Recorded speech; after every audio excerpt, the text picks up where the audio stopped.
And in a single masterstroke, Ron DeSantis has sent ripples and shockwaves through the liberal elite communities.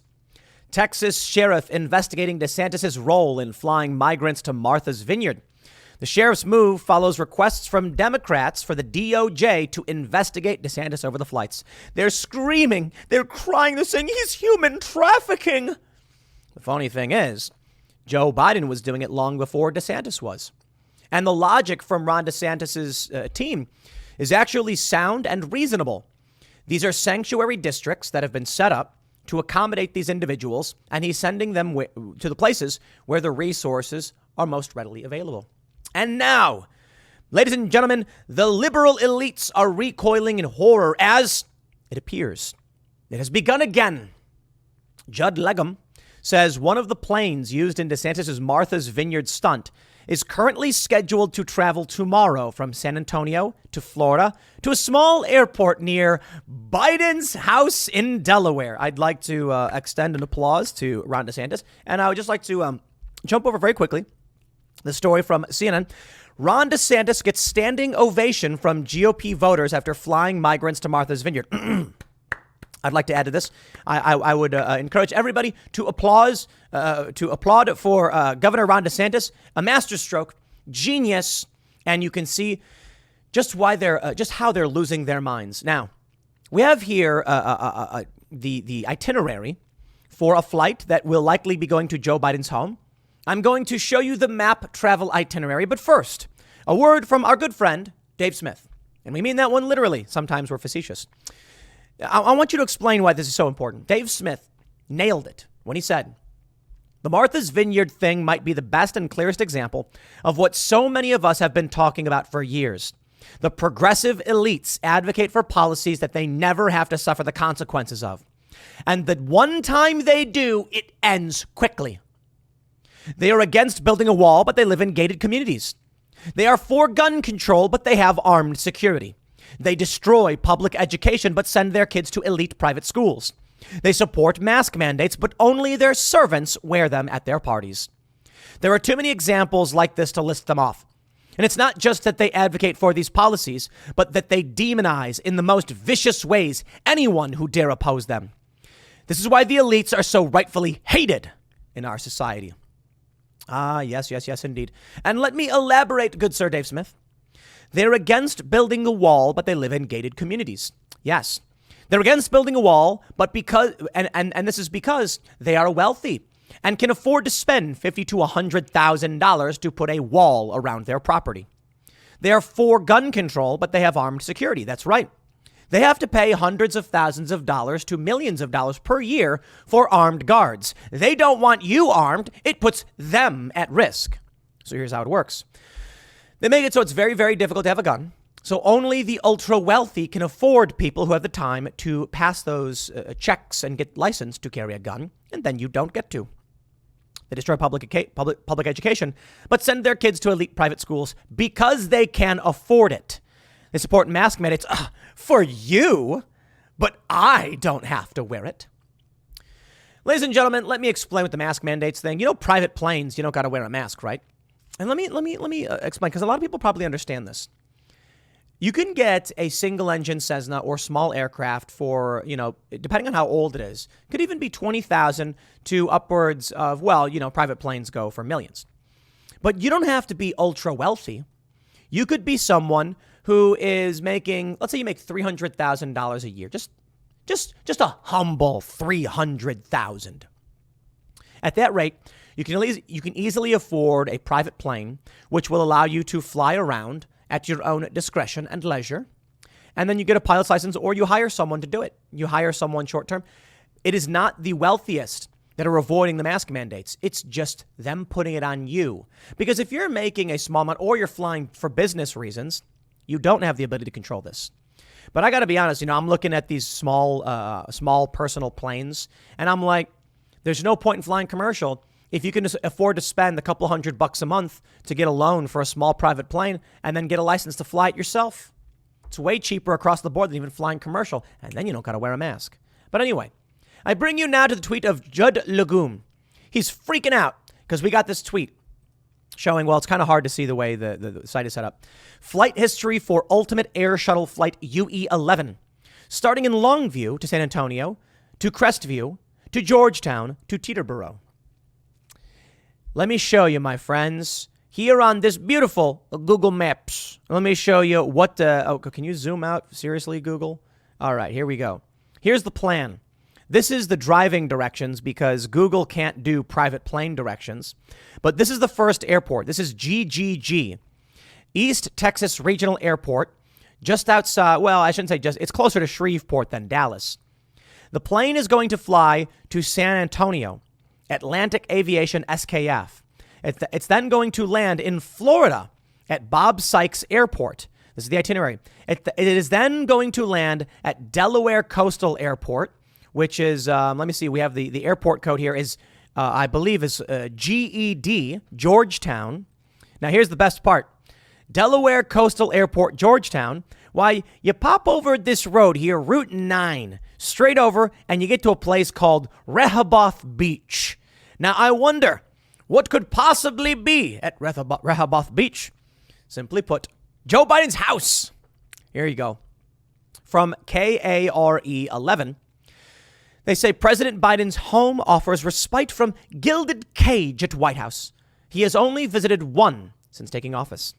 President Joe Biden is from Wilmington, Delaware, where he and the First Lady have a home, in addition to a recently purchased beach house in nearby Rehoboth. Rehoboth. Am I pronouncing that right? They say nearby, and I'm like, yeah, you know, nearby, sort of. I mean, Wilmington's a bit of a drive. It's not super far away. But what do you think's going to happen to the wealthy individuals of Rehoboth when a bunch of migrants descend on their property? They're going to deport them faster than you can say hypocrite liberal elites.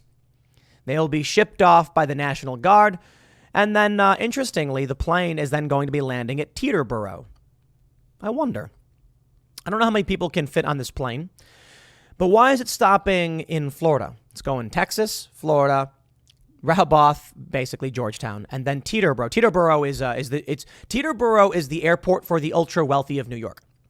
When you're flying private to New York City, as they do, you will land likely in Teterboro, just on the other side of the river in Jersey, because it's easier to travel from there. And you could fly into other airports, you know, whatever. But Teterboro is the one where it's like all the private planes want to go. There you go. Ron DeSantis, I don't know if you're actually intending on doing this, but I really do appreciate it. And he got a standing ovation. I mean, he shattered fundraising records. Take a look at this. DeSantis gets standing ovation. CNN reports Florida Governor DeSantis, speaking in Kansas on Sunday, gave every indication he intends to capitalize on the latest wave of attention that has followed from him sending migrants to Massachusetts. This is a crisis. It's now getting a little bit more attention, DeSantis said, earning a standing ovation.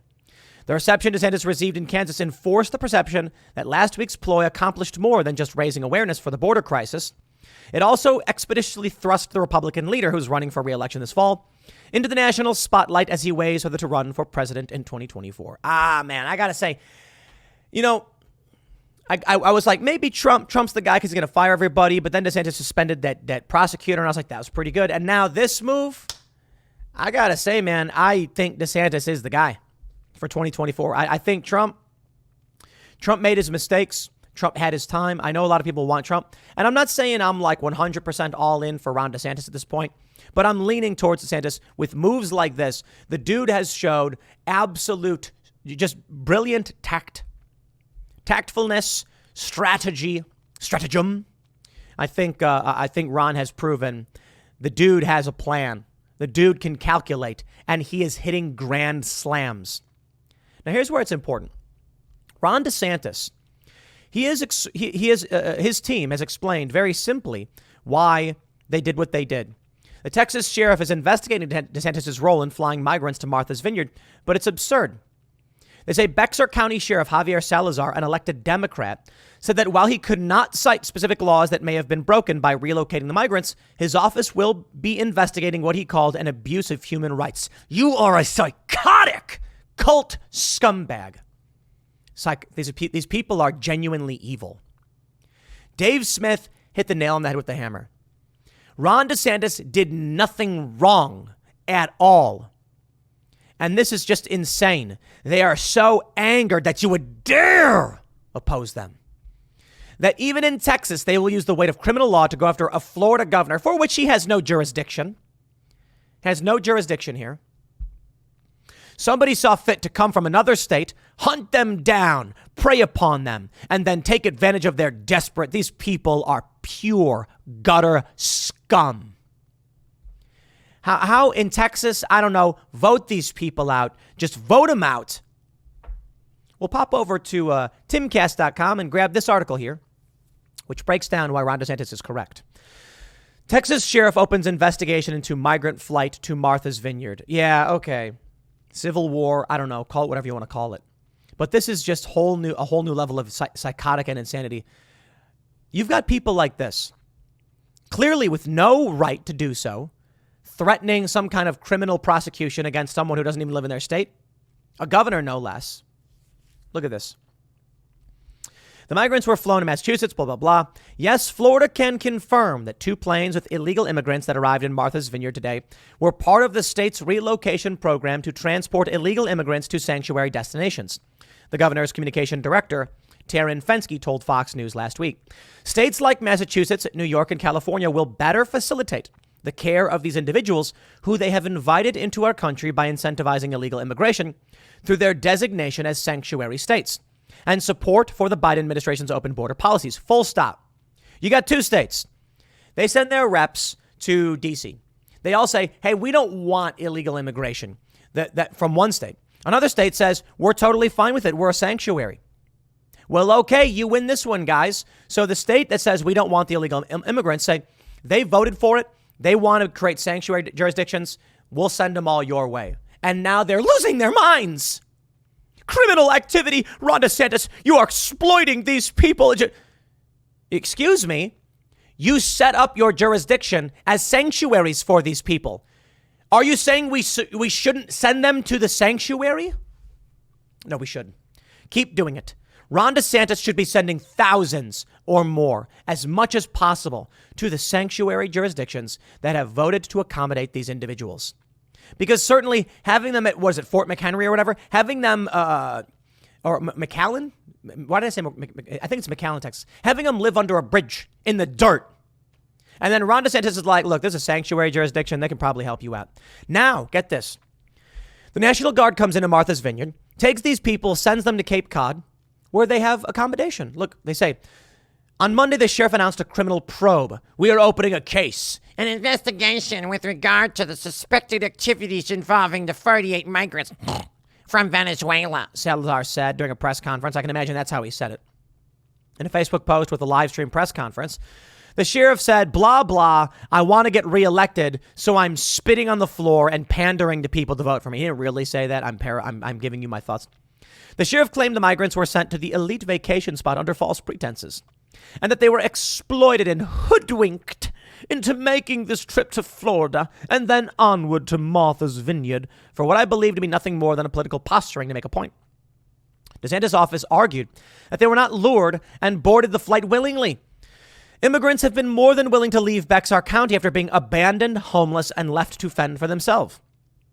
Florida gave them an opportunity to seek greener pastures in a sanctuary jurisdiction that offered greater resources for them, as we expected. Unless the MA National Guard has abandoned these individuals, they have been provided accommodations, sustenance, clothing, and more options to succeed following their unfair enticement into the United States. Unlike the 53 immigrants who died in a truck found abandoned in Bexar County this June. This sheriff let these migrants die in the back of a truck. And he is concerned that some are being sent to an island paradise of Martha's Vineyard, where they're being graciously taken care of because they're evil. They're evil. They are legitimately scumbag evil people. 53 migrants died in the back of a truck. That's the sheriff. That's him. That's his jurisdiction. And what does he do? A press conference over Ron DeSantis, because they don't care about human life. They care about political power and crushing those who oppose them. Republican governors in Texas and Arizona have also been sending migrants to liberal strongholds, including D.C., to protest border policies that are overwhelming border states. It is time to send these people to the sanctuary jurisdictions en masse. All of them. Load them up on buses, send them straight to these jurisdictions. They want them there. They have said our jurisdiction is a sanctuary. This is Ron DeSantis saying, while you're here, you face deportation. But we can send you somewhere where they have vowed to let you live in peace. And we will send you there. And that is appropriate. Of course, the reality is this. It's exposing the liberal elites never actually wanted to care for these migrants. They were just barfing on the floor and spitting on you. That's what they're offering up.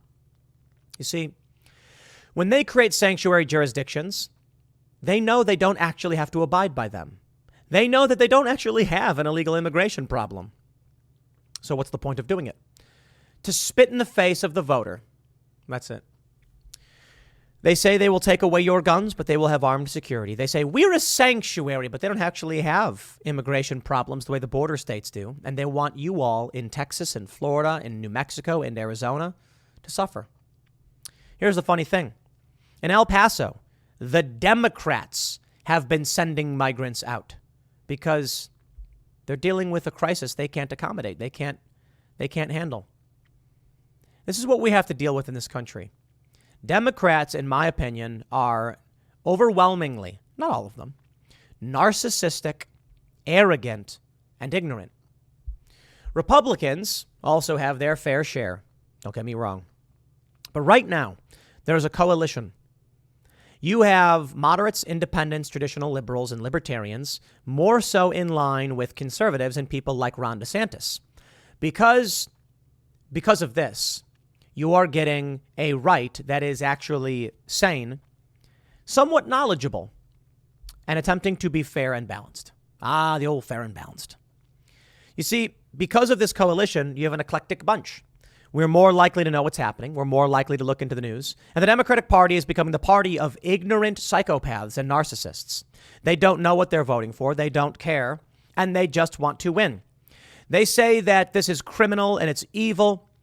Yet they don't say anything about the 53 migrants who died in the back of a truck. Where were the cries and screams about that? Yeah. You know, it's easy to say there's hypocrisy. It's easy to scream that the left are hypocrites and all of that stuff. I think they're just a cult. And I'll tell you, they like to say that Trump's followers are a cult. There's a photo coming out from the other day of a bunch of people at a Trump rally holding up one finger or something. And they're like, they're hailing Trump. They're a cult. And I'm like, and there's like 3 to 5,000 people there. Out of the 74 million people who voted for Trump, not all of them are going to go to a Trump rally and raise their finger for Trump. It's creepy and stupid. And I don't know what the point. Hold up your hand and one finger, point to the sky or something, whatever. That's stupid. I don't care for that. Here, you can see that we're talking about Ron DeSantis, not Trump. And I actually lean more towards DeSantis. Why? Because Trump has always had his problems. And I don't care for cult ideology or any nonsense like that. I care about someone being effective and getting the job done. On the left, they will spit on the problems they create. They will lie about other problems. They'll say, Donald Trump is putting kids in cages. And then you're like, Barack Obama built those cages. Barack Obama put those people in cages. Huh. It's funny how that works. Yesterday, I did a segment talking about how the White House was effectively going rogue, defying Joe Biden's policy statements publicly. And I pointed out that the White House did also walk back Trump's statements, and they walked back statements of many presidents. But this was Joe Biden's hard statement on policy, that we would send the military to defend Taiwan 4 times, and they've walked it back. Now, that's different. It's an escalation. And it's so much so that even the Washington Post acknowledged the White House keeps cutting off Biden and walking back his statements, more so than many other presidents and on more serious issues. You see, when you're in a cult, you'll ignore the fact that Barack Obama was the deporter in chief. That's what they called him. And that he built cages on the southern border. That's what they call him. They don't complain about that. But Donald Trump wants to increase border security, and they say he's Hitler. It's just amazing, the psychotic narcissism of these people. This dude right here. Democrat sheriff opening a criminal probe. Well, I hope you're ready, buddy, because apparently we're gearing up for round 2. This is going to be really, really interesting. This is going to happen today. Now, maybe it's nothing. Maybe maybe Judd Legume is wrong. Maybe this plane is just doing normal routes. I mean, look, just because this plane was used before doesn't mean it'll be used again. I don't know what the plane's used for. And it's going to Teterboro. For all we know, it's going from Texas because there's some Democrat who's stopping in each city to talk with local officials. For all we know, it's the sheriff. It's the sheriff himself who wants to investigate what happened and he chartered a plane. I've got my fingers crossed, however, that this is Ron DeSantis saying outright that we will send more. Ron, you need to send 300 to Martha's Vineyard. You need to send as many as possible for two reasons. They are not being accommodated where they are now. They're in squalor. I think it's McAllen, Texas. Is that where it is? Where they're living under bridges and stuff like that. Martha's Vineyard has already proven they can and will properly accommodate these individuals. Right now, they're in bunk housing in a military base. They're getting food. They're being accommodated way better. We can't stuff these people under a bridge. We need to send them somewhere more humane, right? I mean, you could deport them, sure. That's up to Biden, I guess. So have your choice, liberals. Under a bridge or properly homed in a military base. And I'm not saying, it's a military base. It is what it is. If Ron DeSantis were to send hundreds to Martha's Vineyard, it would send a message and it would better care for these migrants. I think it's the right move. But we'll see today if this is actually what's going to happen. I'll leave it there. Next segment's coming up at 1 p.m. on this channel. Thanks for hanging out, and I'll see you all then.